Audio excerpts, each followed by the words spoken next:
And my story began in grade 1. And in grade 1, I was identified as having a mental block. I was told I had a defect. And I was told I would never learn like other children. And really, the message at that time was loud and clear. I was told I needed to learn to live with those limitations. And this was 1957, and it was the time of the unchangeable brain. And childhood was a profound struggle for me. I couldn't tell time. I couldn't understand the relationship between an hour hand and a minute hand on a clock. I couldn't understand language. Most of what I read or heard was really as intelligible as the Jabberwocky.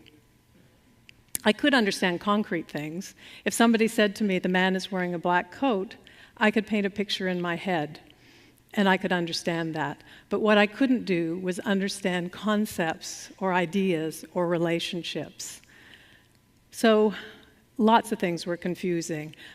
I pondered, how could my aunt also be my mother's sister? And what did that fraction, 1/4, really mean? Any kind of abstract concept was hard for me. Irony in jokes, that was impossible. So I learned to laugh when other people did. Cause and effect, it did not exist in my world. There were no reasons behind why things happened. My world was a series of disconnected bits and pieces, of unrelated fragments. And eventually, my fragmented view of the world ended up causing a very fragmented sense of myself. And that wasn't all. This whole left side of my body was like an alien being, unconnected to the rest of me. I would bang and bump into things on the left side of my body.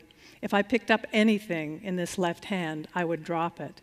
If I put this left hand on a hot burner, I would feel pain, but I had no idea where it was coming from. I was truly a danger to myself. My mother, she was convinced I would be dead by the age of 5. And then, if that wasn't enough, I had a spatial problem. I couldn't imagine three-dimensional space. I couldn't create maps in my head. I would constantly get lost, even in my friend's house. Crossing the street instilled terror. I could not judge how far away was that car. Geometry was a nightmare. I felt incredible shame. I felt there was something horribly, horribly wrong with me.